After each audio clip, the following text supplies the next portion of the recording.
Welcome to Time News Studios.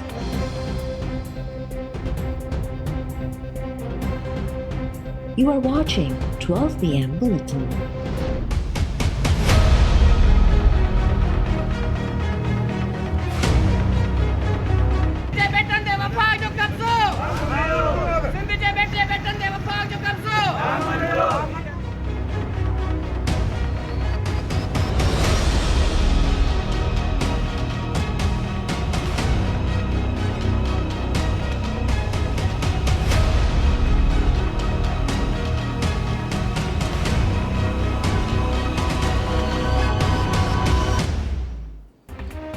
Sindh जे ॿेटनि ते वफ़ाक़ी वालार ऐं आइलैंड डेवलपमेंट अथॉरिटी ख़िलाफ़ STP जे सॾ ते शटरबंद हड़ताल। हैदराबाद, लाड़काणो, सखर, नौशरो फिरोज़, दादू, मटियारी, सांगड़, बदीन ऐं ॿियनि नंढनि वॾनि शहरनि में कारोबारी मर्कज़ न खुलिया। सिजावल, नवाबशाह, टनो मोहम्मद ख़ान, ॼाम शोरो, काज़ी अहमद, हाला, मलीर ऐं ॿियनि शहरनि में बि बाज़ारूं बंदि।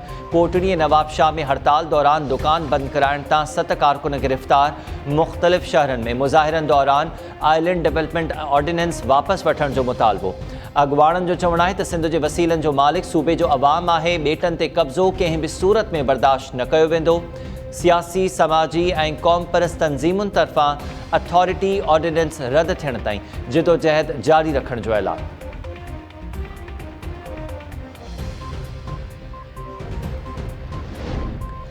सदर आरिफ अलवी गुजरांवाला में PDM जे जलसे वारे ॾींहुं क़ौमी असेंबली जो इजलास तलब करे वरितो। 16 अक्टूबर ते शाम 4:30 वॻे असेंबली इजलास तलब। समूरनि मेंबर्स खे इजलास में शिरकत यकीनी बणाइण जी हिदायत। क़ौमी असेंबली जे इजलास दौरान सिंध ऐं बलोचिस्तान जे मेंबर्स तरफ़ां ॿेटनि ते वफ़ाक़ी वालार ख़िलाफ़ आवाज़ उथारण जो फ़ैसिलो। Peoples Party island development authority ordinance रद्द करण जे लाइ क़ौमी असेंबली में ठहराउ जमा करायो हो।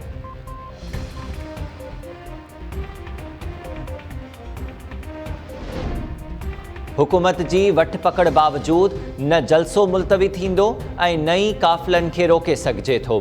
16 अक्टूबर ते गुजरांवाला में तारीख़ी जलसो थींदो। नवाज़ लीग अॻुवाण ख़्वाजा साद रफ़ीक जो चवणु आहे त PTI सरकार क्रैकडाउन जी पोज़ीशन में नाहे।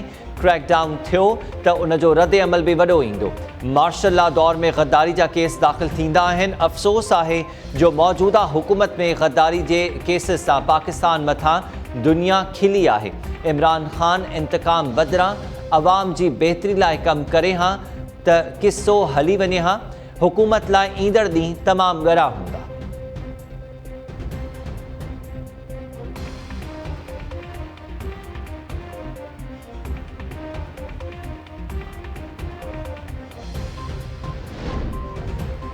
हाणे पुलिस वारा बि सरकारी ज़मीनुनि ते कब्ज़ो करे वेठा आहिनि। पुलिस जी हिन मुल्क में अंधेर नगरी आहे। लाहौर हाई कोर्ट तरफ़ां सरकारी ज़मीनुनि ते पुलिस जे कब्ज़े ख़िलाफ़ दरख़्वास्त ॿुधणी दौरान remarks. Chief justice Mohammad Qasim Khan remarks ॾींदे चयो आहे त पुलिस माण्हुनि जी ज़मीनुनि ते कब्ज़ा करे पंहिंजूं ऑफिसिस ठाहे रही आहे।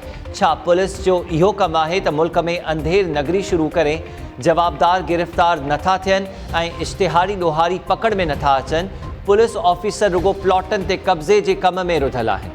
अदालत दरख़्वास्त गुज़ार खे हिदायत कई त तव्हां IG पंजाब खे दरख़्वास्त ॾियो। IG पंजाब पुलिस अहलकारनि ख़िलाफ़ केस दाख़िल न करे त मूं वटि हलिया अचो। वफ़ाक़ी सरकार ट्रस्ट जूं मिल्कियतूं नानी वेढ़ो करे नथी विराए सघे।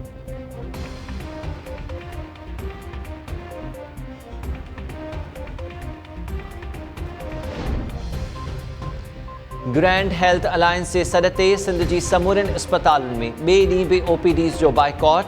कराची, हैदराबाद, लाड़काणो ऐं मीरपुर ख़ासि सूदो। ॿियनि शहरनि में OPD जे बाइकॉट सबबि मरीज़ रुली विया। गंबड़ जी गिम्स अस्पताल में OPD जे बाइकॉट दौरान इलाज लाइ पहुतल घोटकी वासण रज़िया ख़ातून अस्पताल ॿाहिरां तड़पी फौत थी वई। उमरकोट, नवकोट, नसीराबाद ऐं ॿियनि नंढनि वॾनि शहरनि में हेल्थ अमले जे बाइकॉट सबबि मरीज़ दरबदर। डॉक्टर्स, नर्सिस ऐं ॿिए अमले तरफ़ां हेल्थ मुलाज़िमनि जो रिस्क अलाउंस बहाल करण जो मुतालबो।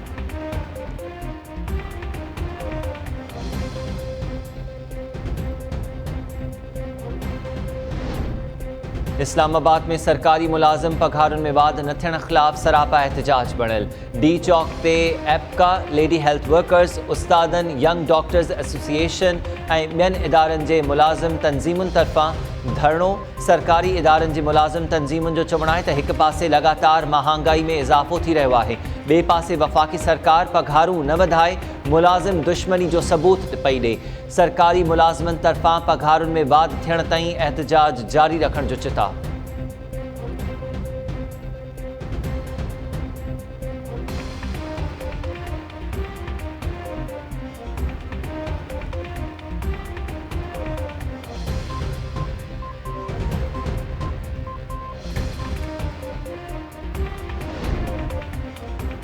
ऐं कराची जे सेंट्रल ज़िले में कोरोना वायरस पखिड़जण जे ख़दशे सबबि हफ़्तेवार बाज़ारूं बंदि करण जो फ़ैसिलो। DC सेंट्रल हफ़्तेवार बाज़ारूं खोलण ते पाबंदी जो नोटिफिकेशन जारी करे छॾियो। इंतज़ामिया जो चवणु आहे त ज़िले में अरबा, छंछर ऐं आचर बाज़ारुनि सूदो, पुराणे सामान तोड़े गाॾियुनि जूं बाज़ारूं न लॻायूं वेंदियूं। ज़िले में हर क़िस्म जी बाज़ार लाइ जारी थियल इजाज़तनामा बेरद। ज़िले में पुलिस खे फ़ैसिले ते अमल यकीनी बणाइण जी हिदायत।